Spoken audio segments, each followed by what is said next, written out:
Good morning बच्चों। आज हम पिछली कहानी नेताजी का चश्मा का शेष भाग पढ़ेंगे। पान वाले के लिए यह एक मजेदार बात थी, लेकिन हवलदार साहब के लिए चकित और द्रवित करने वाली। यानी वह ठीक ही सोच रहे थे। मूर्ति के नीचे लिखा मूर्तिकार मास्टर मोतीलाल वाकई कस्बे का अध्यापक था। बेचारे ने महीने भर में मूर्ति बनाकर पटक देने का वादा कर दिया होगा। बना भी ली होगी, लेकिन पत्थर में पारदर्शी चश्मा कैसे बनाया जाए कांच वाला, यह तय नहीं कर पाया होगा। यह कोशिश की भी होगी और असफल रहा होगा, या बनाते बनाते कुछ और बारीकी के चक्कर में चश्मा टूट गया होगा। यह पत्थर का चश्मा अलग से बनाकर फिट किया होगा और वह निकल गया होगा। उफ! हवलदार साहब को यह सब कुछ विचित्र और कौतूहल भरा लग रहा था। इन्हीं ख्यालों में खोए खोए पान के पैसे चुकाकर चश्मे वाले की देशभक्ति के समक्ष नतमस्तक होते हुए वह जीप की तरफ चले।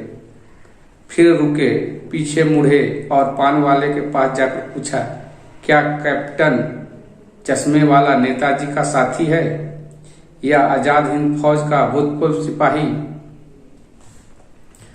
पान वाला नया पान खा रहा था।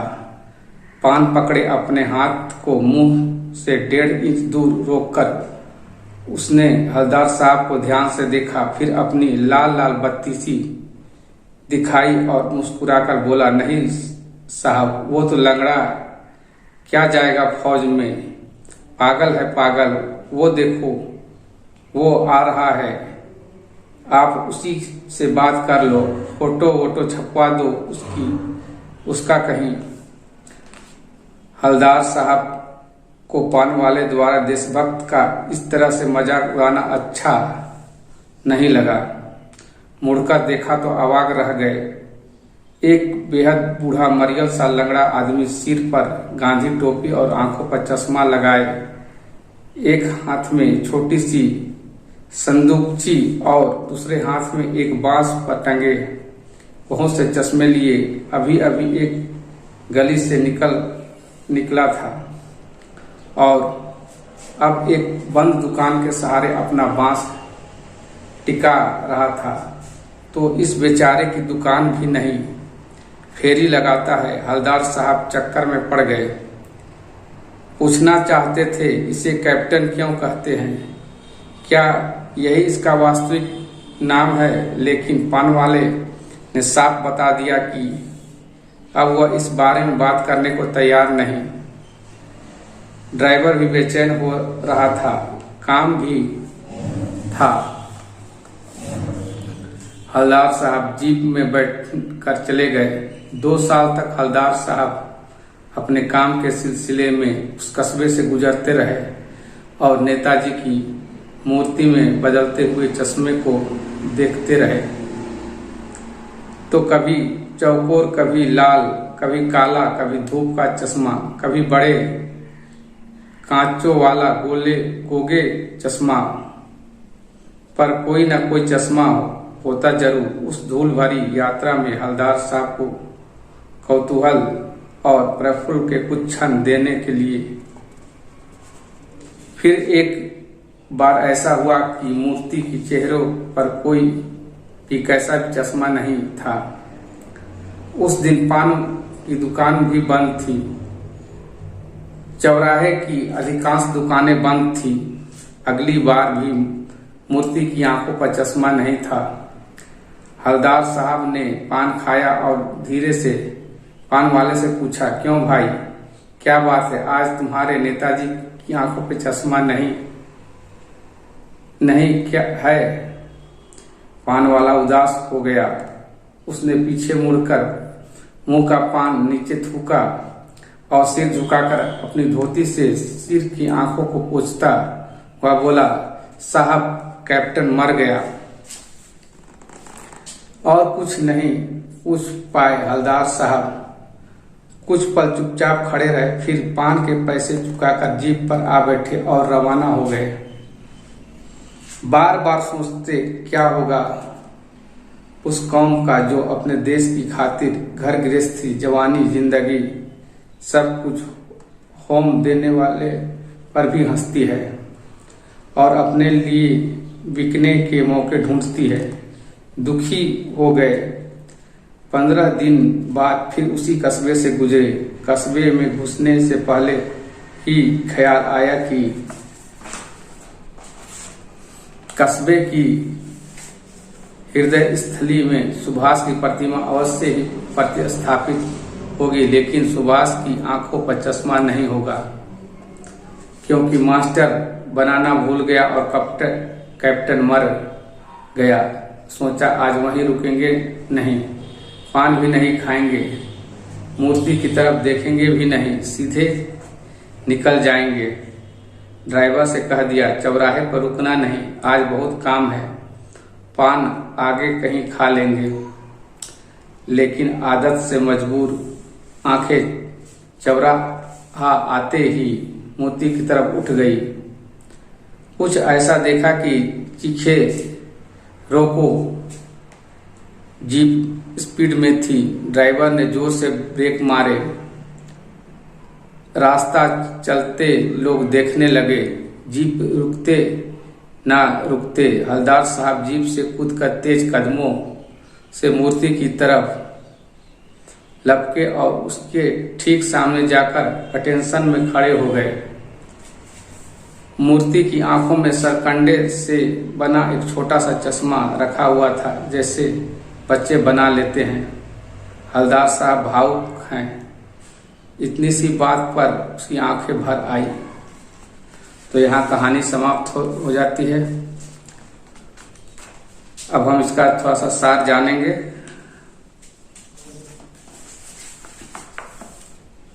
कल हमने आपको बताया था कि पान वाले और हवलदार साहब के बीच में बातचीत होती है और वे उससे पूछते हैं कि जो नेताजी की आंखों में ये चश्मा कौन डाल देता है। तब वो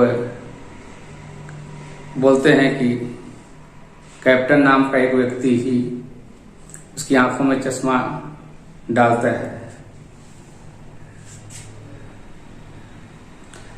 ये हवलदार साहब के लिए बहुत ही आश्चर्यचकित करने वाली बात थी कि अचानक उस मूर्ति को बनाने का ऑर्डर हुआ और समय पर बजट न होने के कारण मास्टर जी अपनी क्षमता के अनुसार 2 फुट ऊंची सुभाष चंद्र बोस की प्रतिमा को लगा दिए थे और उस प्रतिमा के नीचे मूर्तिकार का नाम लिखा हुआ था, मूर्तिकार मास्टर मोतीलाल। ऐसा हवलदार साहब सोचने लगे, शायद जो मूर्तिकार है मास्टर साहब वो चश्मा बनाना नहीं जानते थे, जिस कारण से वे चश्मा नहीं बना सके, या फिर कांच का चश्मा किस तरह वो बनाए और उसकी आंखों में पहनाए। इसी उधेड़बुन में उन्होंने चश्मा नहीं बनाया होगा। पुनः हवलदार साहब एक बार फिर उस चौराहे के पास से गुजरे और उन्होंने उस पान वाले से बात की। उसका जो कैप्टन नाम है चश्मे वाले का, वो ऐसा नाम वो कैसे पड़ा? क्या वो आजाद हिंद फौज का सिपाही था? तब वह पान वाला बोलता नहीं साहब, वह एक लंगड़ा है और वह एक लकड़ी के सहारे चश्मे को फंसाकर घूम घूम कर फेरी लगाता है और चश्मा बेचता है। वह फौजी क्या होगा, वह तो पागल है, पागल। ऐसा सुनने पर हवलदार साहब काफी दुखी होते हैं अंदर से।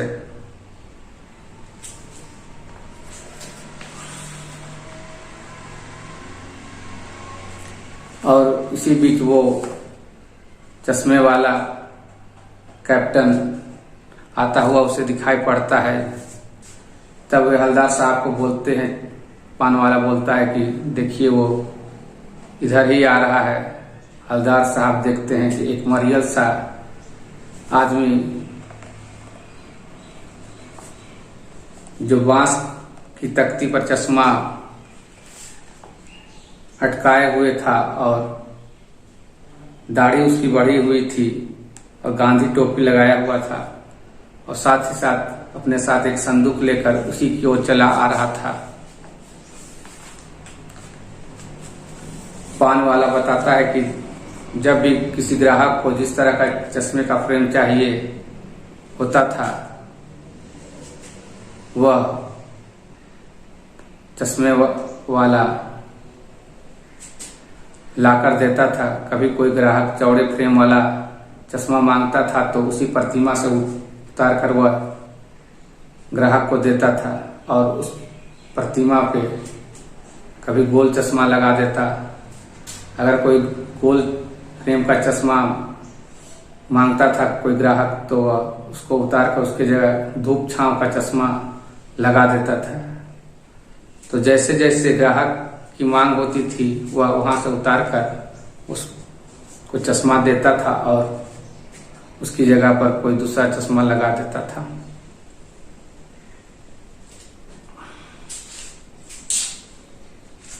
एक दिन हवलदार साहब उस बस्ती से गुजर रहे थे। अचानक उन्होंने देखा कि नेताजी की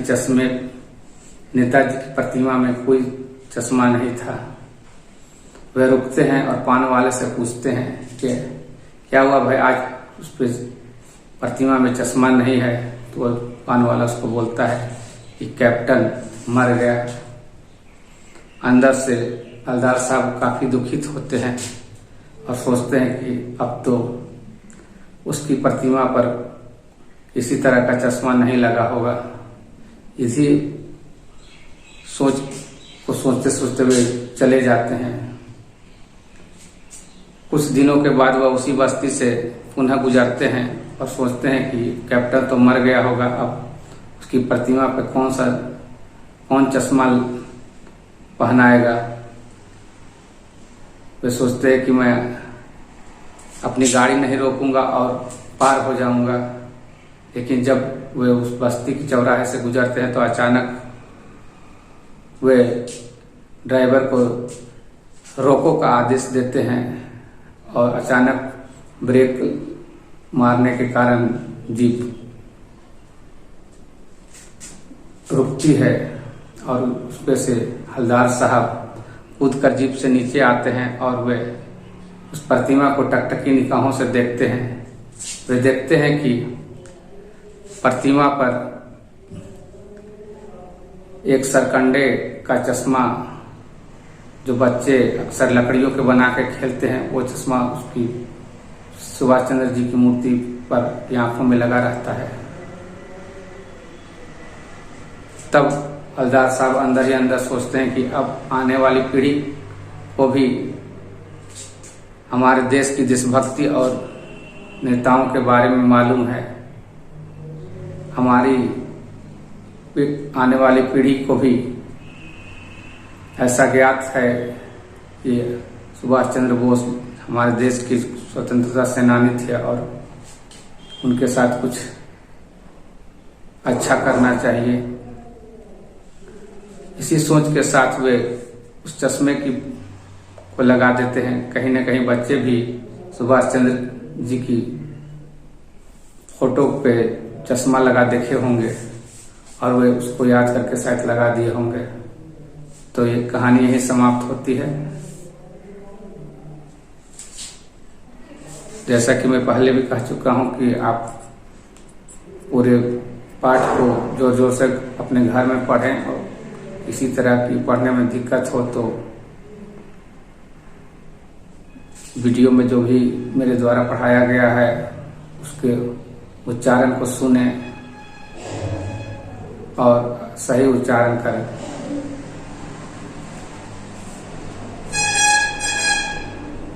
तो यहीं पर आज पाठ समाप्त होता है। धन्यवाद।